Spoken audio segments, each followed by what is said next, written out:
ideal para a criança até 6 meses. Esse acordo coletivo fantástico, estabelecer esse benefício, e para que ele desenvolva a estrutura da inteligência, capacidade de aprendizado, desenvolvimento mental, é necessário que estas células se associem, se conectem. Então elas lançam braços umas para as outras, vamos usar uma linguagem assim bem perceptível, que são as chamadas sinapses, as ligações. Para vocês terem uma ideia, por que 6 meses de licença maternidade? Essa era uma pergunta que sempre ouvíamos ao longo dos 3 anos de campanha que percorremos o Brasil. Vários empresários perguntavam isso, mas por que 6 meses? Então, explicava. Durante os 6 primeiros meses de vida, é que o cérebro cresce na velocidade maior em toda a existência do indivíduo. Ele aumenta 2 gramas por dia nos 6 primeiros meses de vida. Do 7º mês em diante, cai para 300 miligramas, diminui 6 a 7 vezes a velocidade. E aí continua crescendo nessa velocidade mais baixa até os 6º, 7º anos de vida, quando então já tem o tamanho do cérebro do adulto, etc.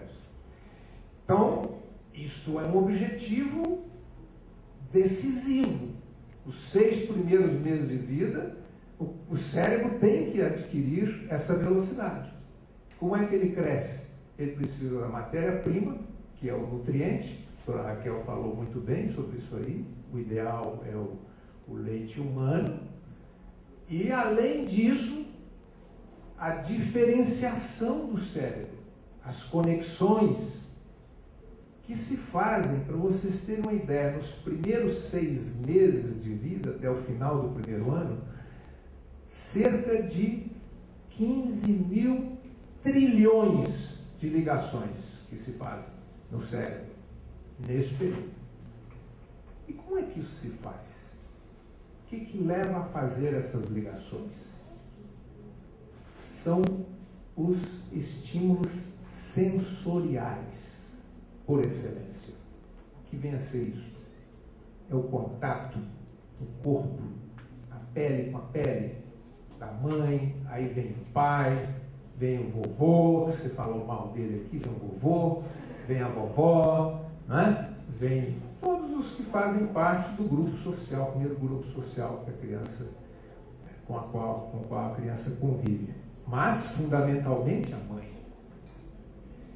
E, além do estímulo do tato, o estímulo sonoro, que eu já mencionei, a voz materna, outras vozes de afeto, de carinho, de ternura, estímulos visuais, olfatórios, porque toda relação tem um olfato peculiar e original, que dão à criança o referencial maior de que ela pertence a uma estrutura e que, portanto, desencadeiam os passos fundamentais para a formação da personalidade do cidadão. Começa aí, nesse período.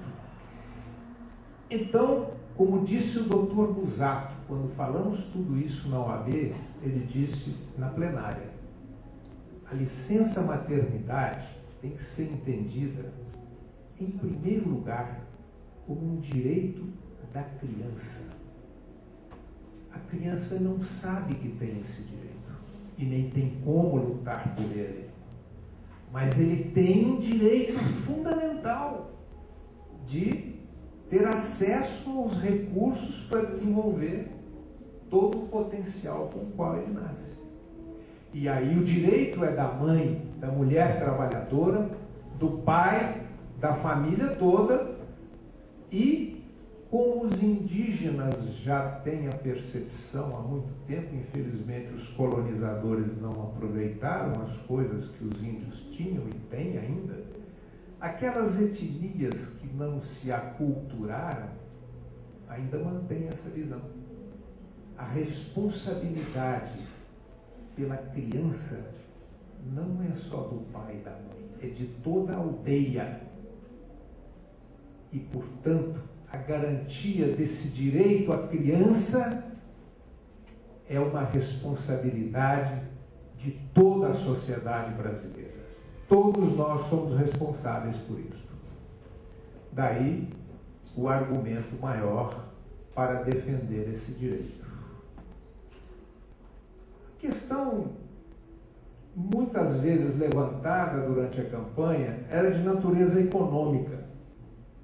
Muitos empresários diziam, mas isso é um custo a mais, aquela coisa toda. A doutora Raquel já falou a importância que tem isso aí, projetando os benefícios em termos financeiros, econômicos.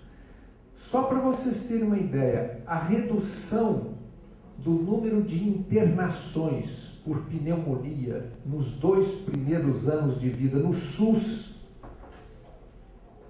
garantido pelo aleitamento materno nos 6 primeiros meses de vida, atinge cifras em torno de 350 milhões de reais por ano, que são poupados quando isto ocorre. E mais, outro dado importante, que vocês devem ter tido conhecimento e mostra quão relevante foi essa campanha que vocês desencadearam, é que o Ministério da Saúde fez uma pesquisa em 2009 sobre o aleitamento materno no Brasil. Foi publicado não faz muito tempo. 10 anos antes tinha havido outra pesquisa. Nos últimos 10 anos, houve um aumento de 1 mês na duração do aleitamento materno exclusivo. Passou de 1 para 2 meses. Essa é a média no Brasil hoje, 2 meses de amamentação exclusiva. Ora, se a nossa meta é atingir 6 meses, e se a cada 10 anos aumenta 1 mês, nós ainda vamos levar uns 40 anos até chegarmos aos 6 meses de amamentação. Mas há uma luz no fim do túnel nessa pesquisa, minhas amigas e meus amigos. A pesquisa mostrou que as mães que mais conseguem cumprir os 6 meses de amamentação exclusiva são aquelas já beneficiadas pela licença maternidade de 6 meses. Ora, se nós estamos nessa caminhada, então nós vamos vencer o tempo e alcançar essa meta mais precocemente. Em linhas gerais, eram estas as comunicações principais que eu queria fazer sobre o projeto da licença maternidade para vocês. Mas eu quero deixar claro, para terminar, que para nós, Sociedade Brasileira de Pediatria, a criança não pode ser abandonada depois do 6º mês. 6 meses de licença maternidade, mas o processo continua. O crescimento cerebral continua. A formação das sinapses continua. E ela entra no período da chamada primeira infância, que são os 6 primeiros anos de vida. Como a sociedade humana mudou muito